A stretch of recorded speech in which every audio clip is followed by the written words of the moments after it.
We were all gathered in a vibrant room filled with laughter, music, and that effortless comfort that comes when no one expects anything serious to happen. Drinks were being passed around, stories overlapped, and voices blended freely, without concern. Then my wife casually brought up her ex. She smirked, locked eyes with me, and said it in a light, almost teasing way. Honestly, he was just better at certain things. Her tone wasn't accidental. It wasn't uncertain. It was intentional, confident, meant to land. A few people let out awkward laughs. Others froze mid-reaction.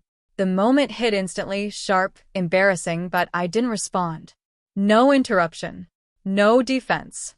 I stayed composed, my expression neutral, allowing her words to hang in the air. Inside, something shifted. This wasn't truly about her ex. It was about respect. Public jokes often reveal the private attitudes people feel comfortable enough to show. She leaned back, clearly satisfied with the reaction, wearing that smug smile that suggested she expected me to quietly accept it. She assumed embarrassment would keep me silent. What she didn't understand was that silence, when chosen, isn't weakness, it's control, and control always comes with timing. She kept going, adding small remarks disguised as humor, each one sharper than the last. The atmosphere in the room shifted subtly, but unmistakably. Conversations softened. People shifted in their seats, unsure whether to laugh or look away. I watched her, not with anger, but with clarity. When someone makes comparisons in public, they're testing how much disrespect you'll tolerate in the name of keeping the peace. I had tolerated enough. Still, I said nothing. I took a slow sip of my drink, letting the tension build on its own. Confidence built on disrespect falls apart if it's met with the right pause. She looked at me again, waiting, maybe even hoping for a reaction. I gave her none. That unsettled her. Her smirk tightened. Silence has that effect. It creates uncertainty. The room had grown quiet, not awkward, but tense. Everyone sensed something was about to happen. The anger had passed. What remained was control, and control combined with patience outweighs raw emotion every time. Someone tried to change the topic, but the tension lingered. My wife leaned forward, savoring her moment, adding one final remark about how experience really shows. That's when I spoke, calmly, without raising my voice, without insult. I looked at her and said, "That's funny, because people who are truly better usually don't end up being replaced." The words landed immediately. Clean, precise, final. Silence followed. No laughter, no gasps, just stunned stillness.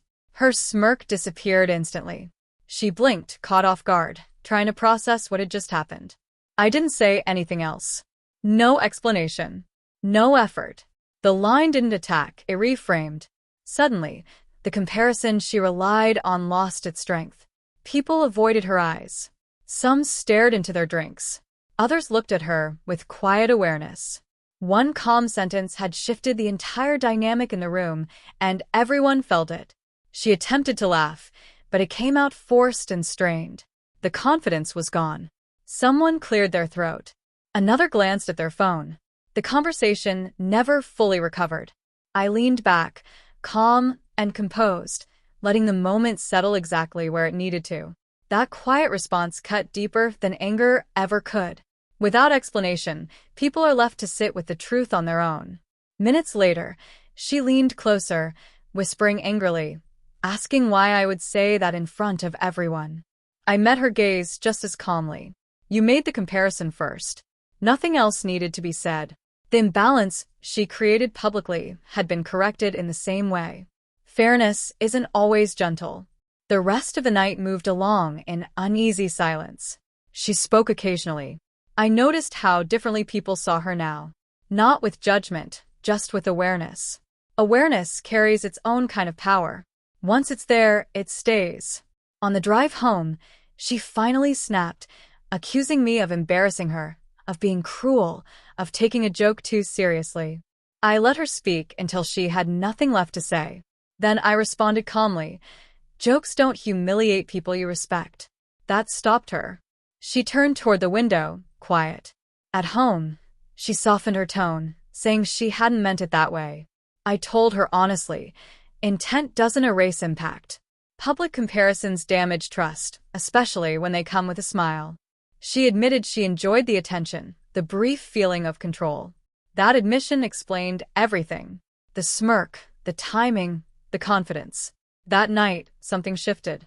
Not an ending, but a boundary that should have been set long ago.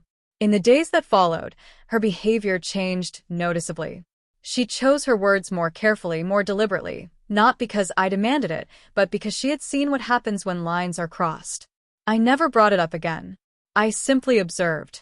Respect that returns after consequence isn't perfect, but it is real. Later, we talked about dignity, about how comparisons, even when framed as jokes, are a form of disrespect. She listened honestly, without defensiveness, because the smirk was gone, along with the belief that she could speak without consequence. That moment taught me something important. You don't have to raise your voice to stop disrespect. You don't need insults to restore balance. Sometimes one calm, perfectly timed sentence can do more than hours of arguing ever could. Silence, both before and after, is just as powerful as the words themselves. People remember how a room feels when power shifts, and that room never felt the same again. When my wife joked that her ex was better, she assumed it didn't matter. She believed the smirk would protect her. I stayed calm, waited for the right moment, and delivered one line that changed everything. Watching the smirk fade wasn't about satisfaction. It was clarity. Respect isn't about winning arguments. It's about refusing to accept humiliation disguised as humor. And once that boundary is set, everything changes, instantly, publicly, and permanently.